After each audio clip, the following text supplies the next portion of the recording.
वेगळीच नशा त्यांना चढलेली आहे. कसली?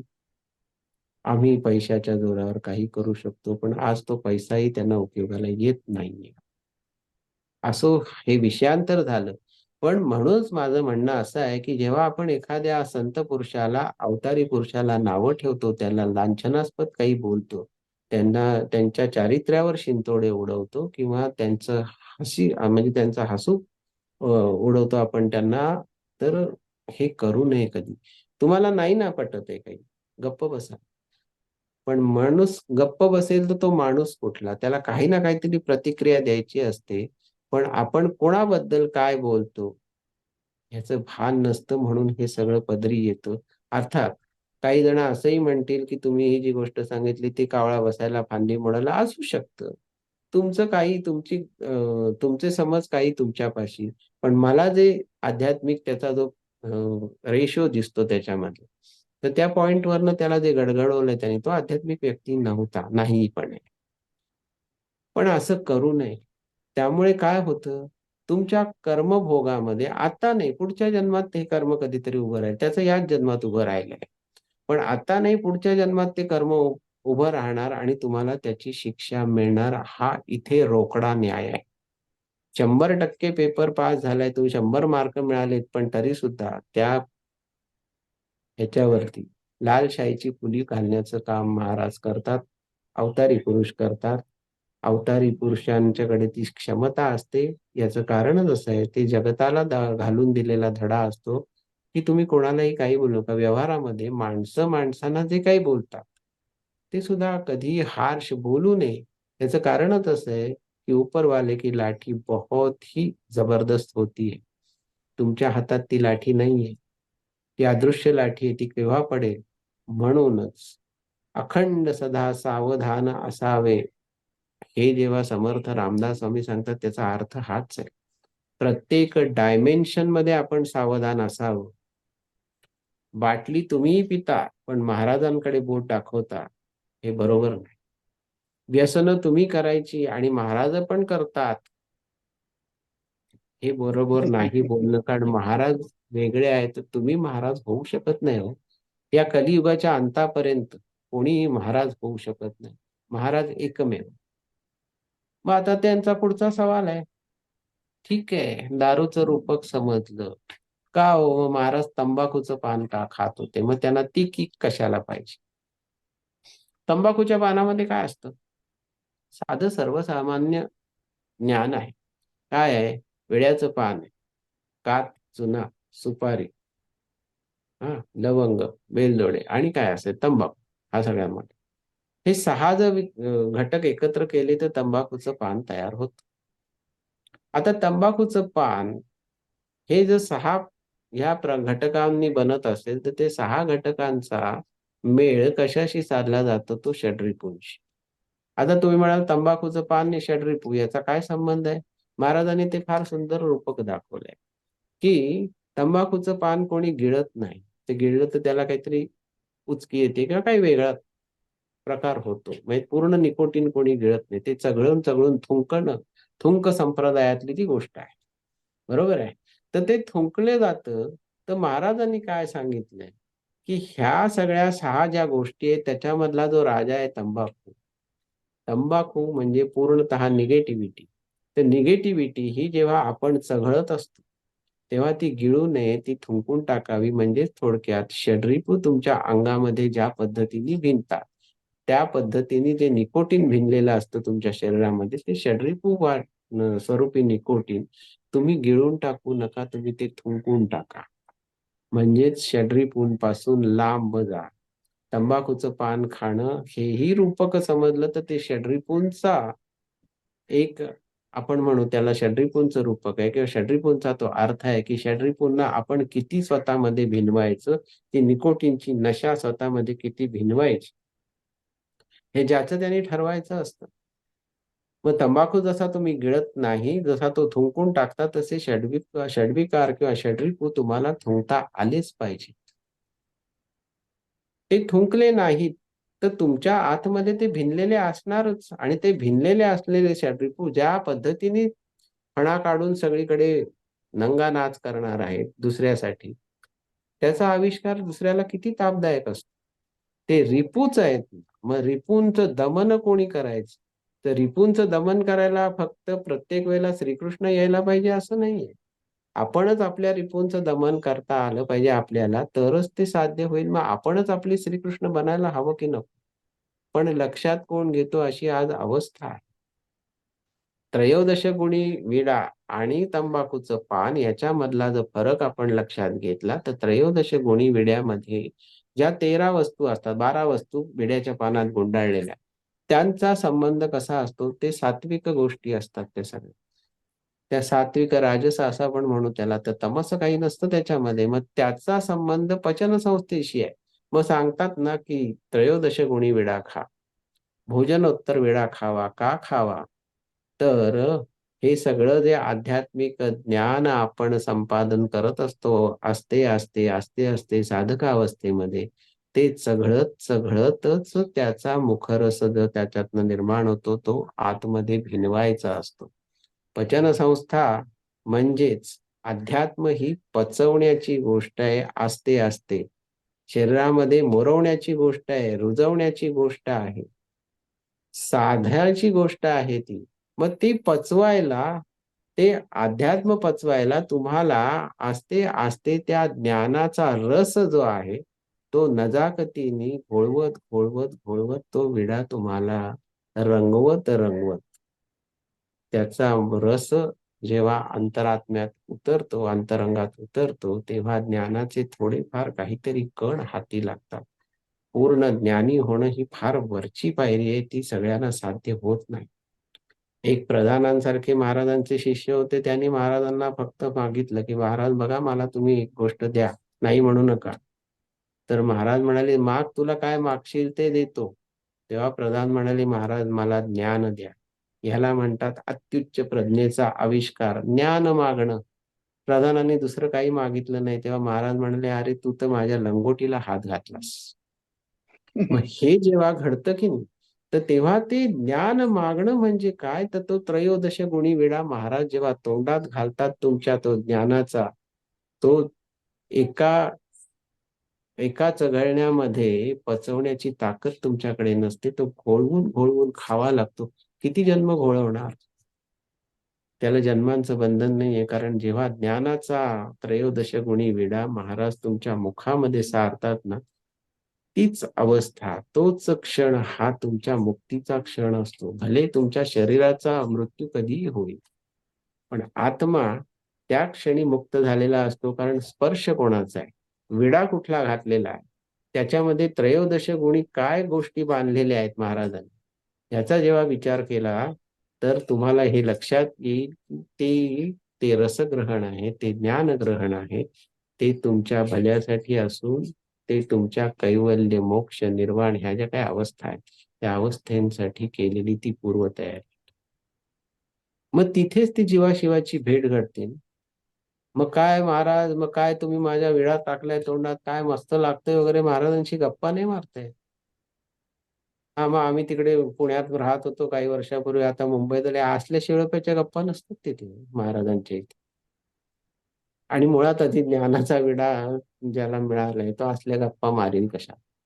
त्याची निरंतर जी अवस्था असते, ती त्रयोदश गुणी सात्विक विड्याने सुद्धा त्याला नशा चढते त्या माणसाला.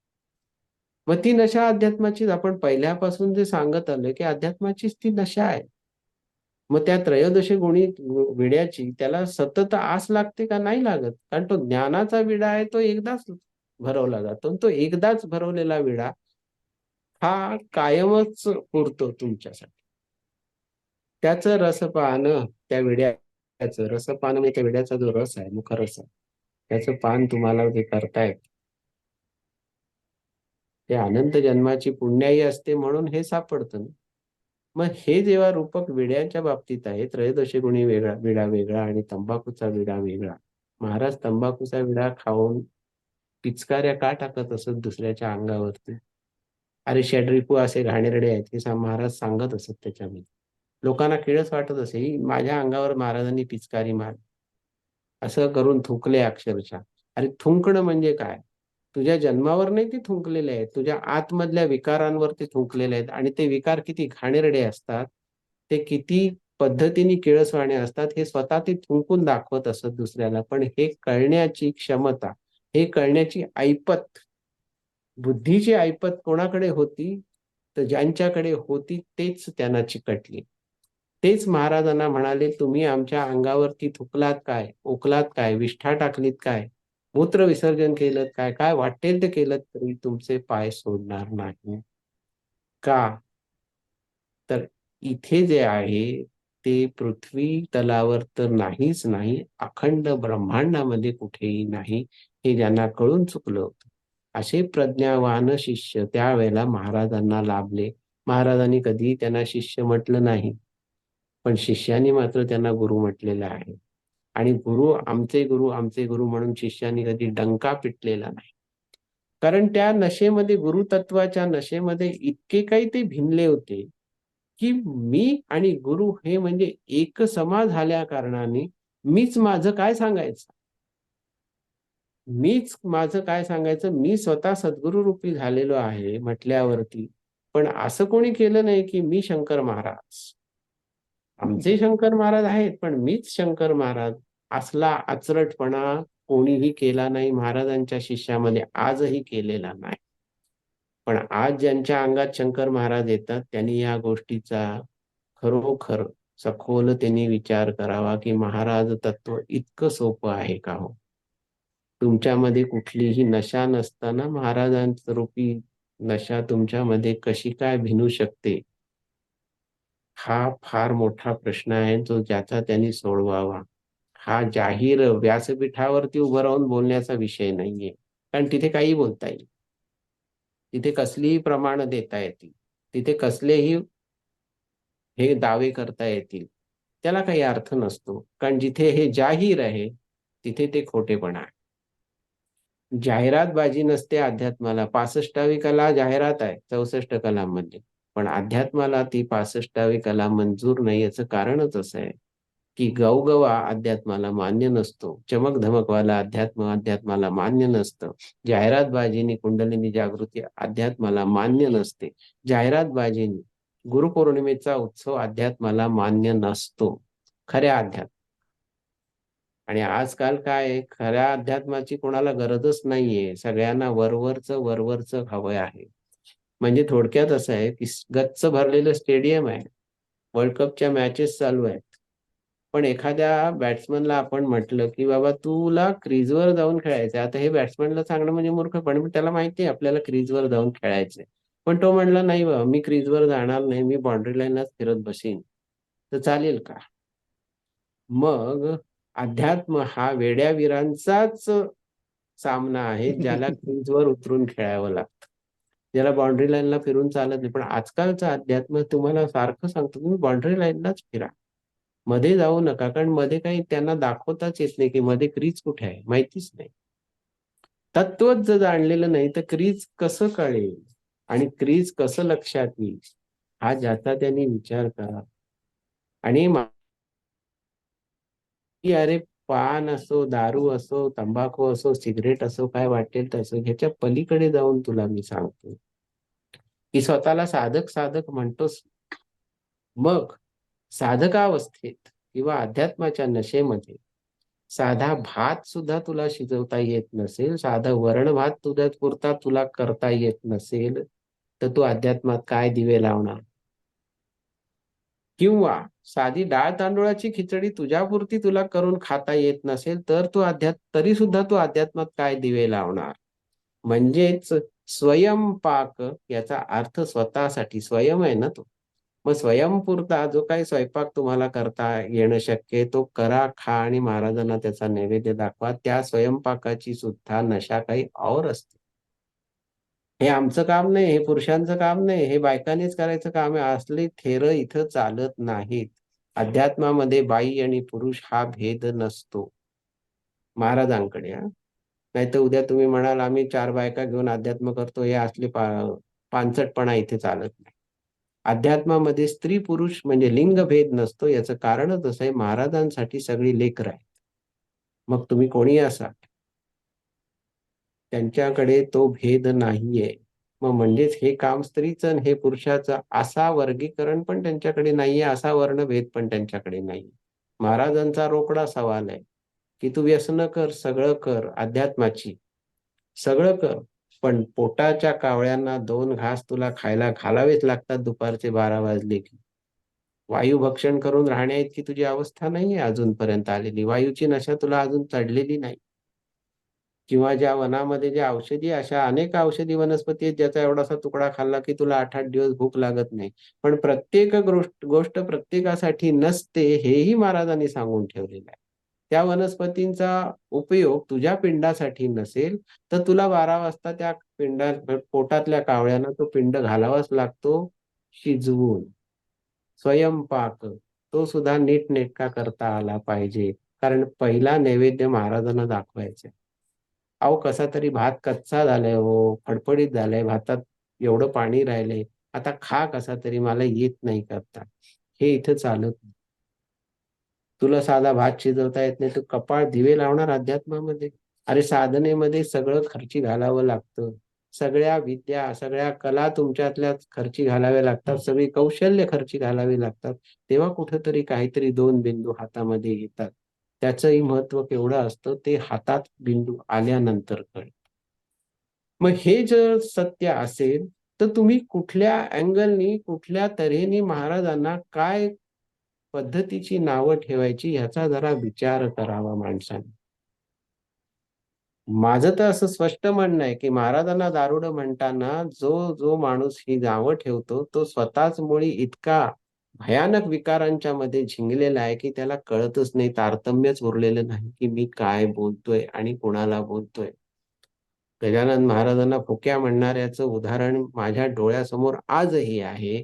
पण मी कधीही बोलून दाखवलं नाही. याचं कारण असं आहे, आपण मौनम सर्वार्थ साधनम हे प्रत्येक ठिकाणी करावं, प्रत्येक ठिकाणी बोललंच पाहिजे. हा अट्टाहास करू नये. तुका म्हणे उगी राहावे जे जे होईल ते पहावे. ह्या गृहीतकावर जर चाललं तर साधकावस्थेमध्ये तुम्हाला त्रास होत नाही कुठे. साधकावस्थेमध्ये त्रास कोणाचा होत नाही? बाहेरच्या माणसांचा. आतमध्ये खूप त्रास असतात हो. त्यांना जिंकावंच लागतं. त्या विकारांना जिंकावं लागतं. त्यातल्या वासनेला जिंकावं लागतं. आणि ती साधी गोष्ट नाही. त्याच्यासाठी आधी ती अध्यात्माची दारू प्यावी लागते. ती नशा भिनवावी लागते. तेव्हा भान उरत नाही आपल्याला, की आपणला आपले विकारांवरती आपलं नियंत्रण आहे का, का नाही? ते सर्वस्वी महाराजांवरती सोपवावं. कारण महाराजांना हे पण नक्की सांगू शकतो, "महाराज, मी पण एक बाटली ठेवली बरोबर आणि ती तुमच्या साक्षीने ठेवली. कसली बाटली आहे? त्याला लेबल नसलेली बाटली आहे. क्षणात त्या बाटलीत मधल्या द्रव्याचं दूध होतंय, क्षणामध्ये चहा होतोय, क्षणामध्ये बासुंदी होतीये, क्षणामध्ये सरबत होतंय, क्षणामध्ये त्या बाटलीत काहीच नसतं, क्षणामध्ये त्याच्यात गंगेचं जल पण निर्माण होतंय. ते अध्यात्माची नशा आहे. ती आध्यात्मिक बाटली मी माझ्याजवळ ठेवलेली आहे. आध्यात्मिक पेय आहेत. मग कोणी म्हणतं तुमचे देव सोमरस पीत होते की नाही?